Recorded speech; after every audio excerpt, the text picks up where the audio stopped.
हम लोग यहाँ पर उपस्थित हुए हैं, इसका उद्देश्य है हम लोग डिस्कशन करें कि किस तरह से हमारे जो जंगल के क्षेत्र हैं, जो फॉरेस्ट एरियाज़ हैं, उसमें कैसे माओवादियों का ज़्यादा से ज़्यादा वो लोग उसमें एंटर कर रहे हैं और उन क्षेत्रों पे अपना अधिकार जमाने की कोशिश कर रहे हैं। ये समस्या बहुत विकराल रूप धारण कर चुकी है छत्तीसगढ़ में और इन्होंने अपना एक पूरा कॉरिडोर बना लिया है। तो आज ये कोशिश की जा रही है कि उन एरियाज़ में जो ऑफिसर्स, चाहे वो पुलिस के हों, चाहे फॉरेस्ट के हों, चाहे डिस्ट्रिक्ट एडमिनिस्ट्रेशन के हों, सब आकर के विचार मंथन करें कि ये समस्या क्या है और इसका पूरा स्वरूप क्या है समस्या का और इसके समाधान के लिए क्या क्या पहल करी जानी चाहिए। We have been working a lot in the forested areas. We realized that the Maoists, the Naxalites, they have made deep inroads in our forested areas and they are retarding development work and the progress of the tribals. And hence we felt the need to organize a symposium where we would call under one roof the officers belonging to the police, the district administration and the forest services. They'll all come together and this is a brainstorming session to analyze what is the whole problem of the Maoists and where lie the solutions. Before we start the formal function, let me take the opportunity to introduce the dignitary sitting on the dais. To my extreme right, Mr. Lalit Sastry. Next to Mr. Lalit Sastry, our beloved DG, Mr. Prashant Mehta. In the middle, the guest of today is Mr. S.M. Shukla. He will be chairing the session and he is the former Director General of Police, Chhattisgarh. Then we have another Additional Chief Secretary of the state and being elected to the Secretary, Government of India, Mr. O.P. Rawat. Hopefully very soon he will leave us and join and operate at a bigger platform in Falcon. Then we have our director. Now Mr. Mitra is looking after as a Vice Chairman Narmada Valley Development. Then we have Mr. Rakesh Agrawal, our Director, and Mr. Mitra. I think that he doesn't need any further introduction because I have said all of you the brief about Mr. Mitra along with my mayor. Now it's the time to welcome our guest, and now I will request our DG, Sri Prashant Mehta. I will call upon our director, Sri Rakesh Agrawal, to welcome Sri D.M. Mitra.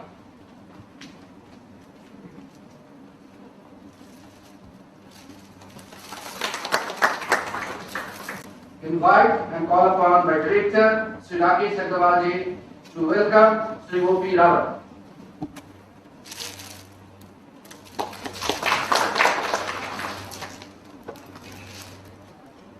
Now I will request our director. The Maoist movement in India has a long history. It is also called the Naxalite movement after Naxalbari, a small town in West Bengal, where a peasant uprising in 1967 initiated this new nomenclature. In recent years, it is dubbed by the government as a law and order problem and classified as a strain of intractable terrorism. The debate today thus centers on whether one views the movement as a law and order problem and two, as a socio-economic problem. Of course, there are many shades of grey in between. On the one hand, the left views it as a socio-economic problem arising out of deprivation, loss of livelihood, abject poverty, and government's inaction. On the other, the official view is to treat it as a threat to security, to development, and to the state. What is the right view? Is it merely a play of blackmailers, extortionists, and lumpen elements which are holding to ransom the state and its machinery at the gunpoint? Or is there something deeper? This is the subject of the interface here. A timely issue, slightly dated, but alive. Is there a way out? Let us hope there is a way out. Thank you. Shastri to throw light on how we have designed the program for the day and what will be the tangible outcome of the half-day workshop. Former DG of Chhattisgarh, Mr. Prashant Mehta, Director General of the Academy of Administration, Shri Rawatji, Vice Chairman NVDA, distinguished guests, all my esteemed friends. Today we are here to listen to Mr. D.M. Mitra and deliberate on the genesis of the moists and the genesis of the moist problem. This is a very serious problem, and even in the words of the Prime Minister, the moist problem is the biggest internal security threat that the country is facing today. We have the experience of working in the forest areas for last more than a decade in Madhya Pradesh, and even before Madhya Pradesh was partitioned and Chhattisgarh was formed.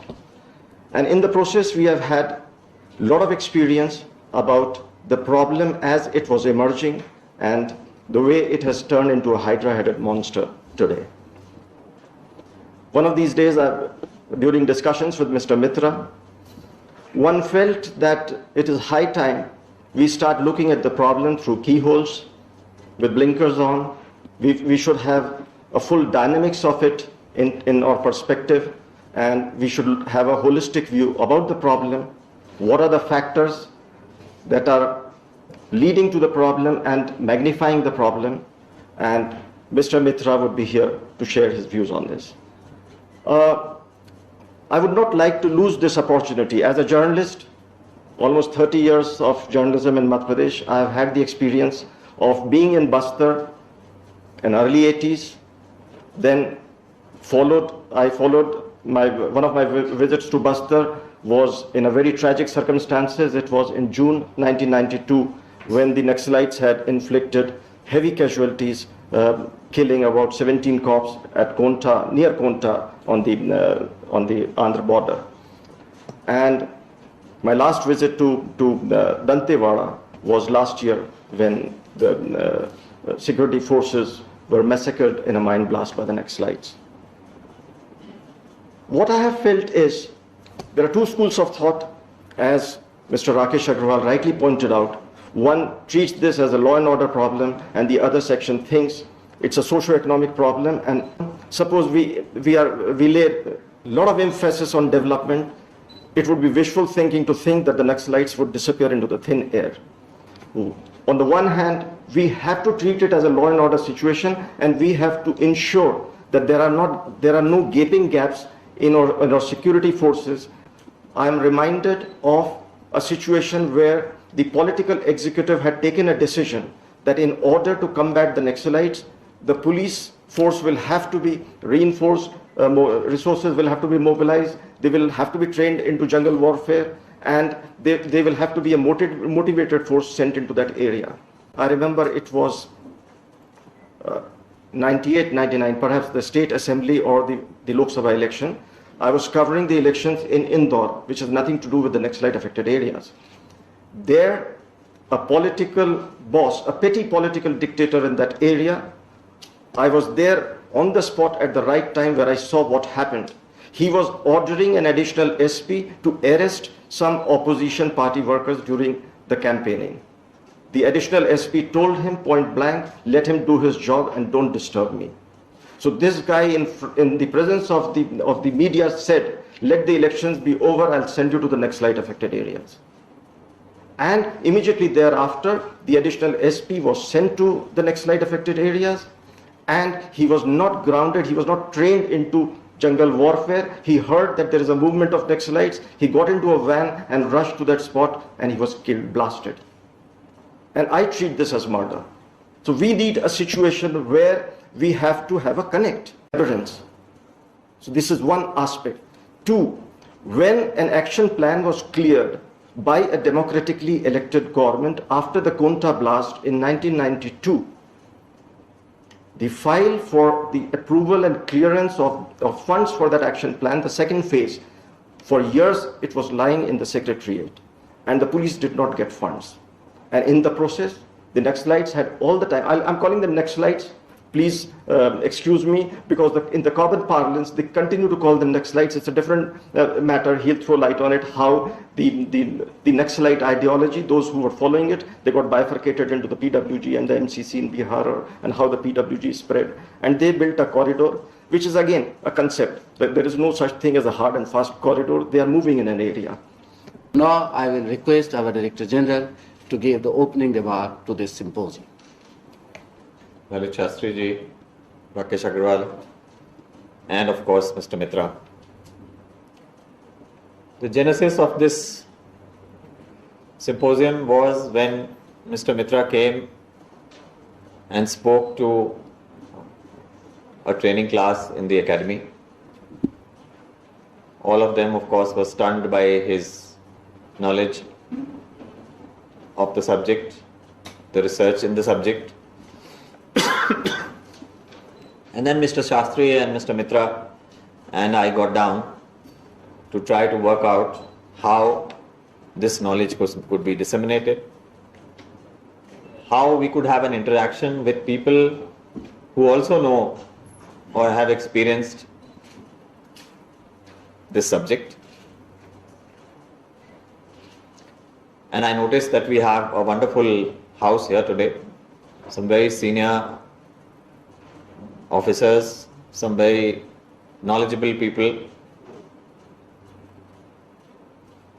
And I hope today we have a lively discussion and each one of you gives your inputs, because at every stage, even the young officers and the senior most officers would have some experience or some input about the problem. So once Dr. Mitra has presented his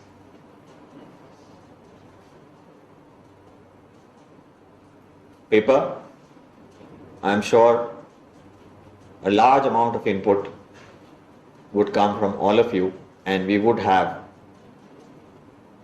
try to look for a black cat in a dark room.